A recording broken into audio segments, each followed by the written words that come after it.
Dimecres, 8 del matí. Un dia tard, però el ferri ha atracat a Durrës, al port de Durrës, a Albània. A les 9 del matí, una hora per baixar, a les 9 ja estic fent cua per travessar la frontera i entrar a Albània. Albània no forma part de la Unió Europea, per lo que s'ha de travessar la frontera i fer tota la documentació de passaport, papers de vehicles i tot això. És un procés molt ràpid, per lo que de seguida ja estic circulant cap al nord. Per carretera, perquè vull passar Albània força ràpid i entrar a Montenegro. La intenció és entrar el més aviat a Montenegro i fer Albània amb calma de tornada. Travesso la frontera nord-oest d'Albània, la primera que hi ha a Montenegro, que és una frontera molt petitona, i un cop travessada la frontera, que també és un procés, hi ha cua perquè hi ha gent, però un cop em toca a mi és un procés ràpid.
Encara tinc el nas groc de la crema.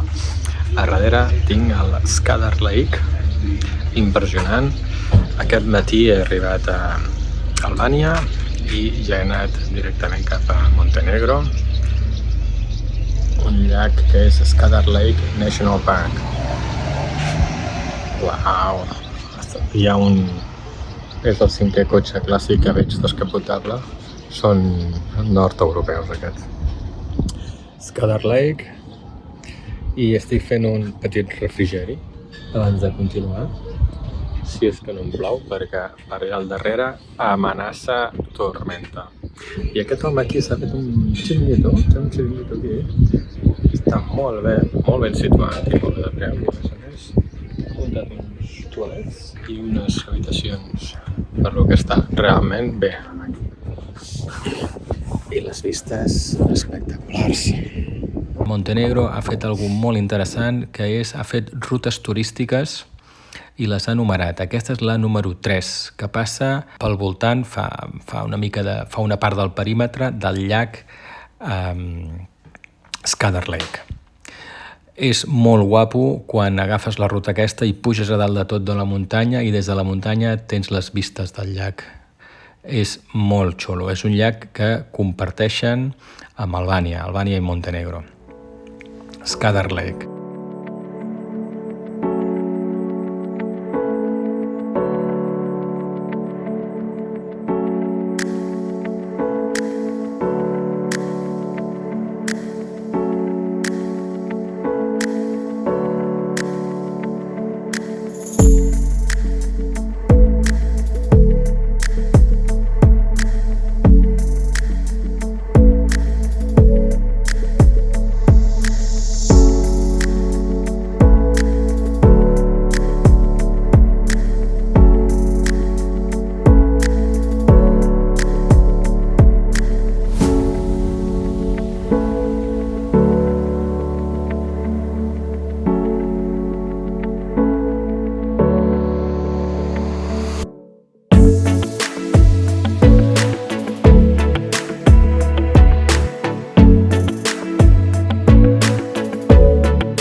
ruta va fent part del perímetre del llac. És una carretereta estreta que passa doncs, per les muntanyes aquelles que hi ha al sud del llac, i és una ruta realment molt interessant, molt agradable de fer, i on et vas trobant també turistes que estan fent la mateixa ruta. Fins a Bir Pazar, que vaig aprofitar per dinar, i continuant la ruta fins a veure el mausolèum de Petar II.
A dalt de tot d'una muntanya, molt isolat, ja has d'anar expressament, i després del mausolèum aquest, a pocs quilòmetres més endavant, ja agafes el conegut Kotor Serpentin, que és una carretereta estreta, molt xula, que baixa des del capdamunt de la muntanya fins a baix a Kotor. La carretera aquesta és espectacular. La faig de baixada. De pujada segurament hauria sigut molt més divertida, i possiblement sense quad hauria sigut molt més divertit.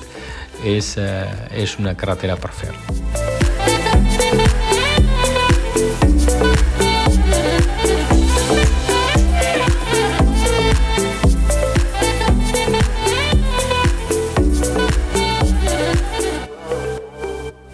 A la ciutat de Kotor, una ciutat espectacular perquè està al golf de Kotor. O sigui, és una formació molt interessant. El golf de Kotor amb la bahia de Rizan, la bahia de Kotor, o sigui, fins allà dintre entren els creuers i atraquen a Kotor. I un creuer, amb lo immens que és el creuer, realment amb aquella ciutat tan petitona i amb aquella bahia, amb aquell golf, es deixa veure. Espectacular la ciutat, amb el casc antic, fabulós, tot emmurallat, i dintre de la muralla molt ben conservat, molt ben restaurat, i a dintre doncs, és tot un casc antic turístic, de restaurants, atraccions, vull dir, està realment molt interessant.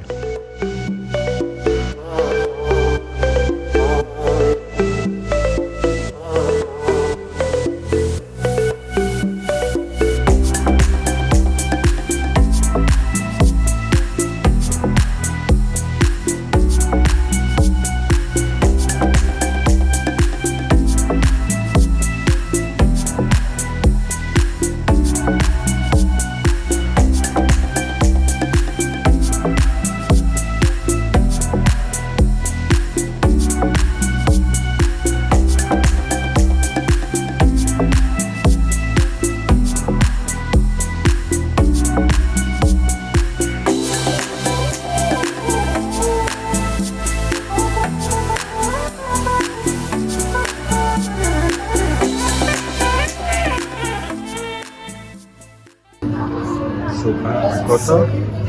Això és un steak. M'esperava que fos de vaca, però és porc, hi ha formatge fos i paper.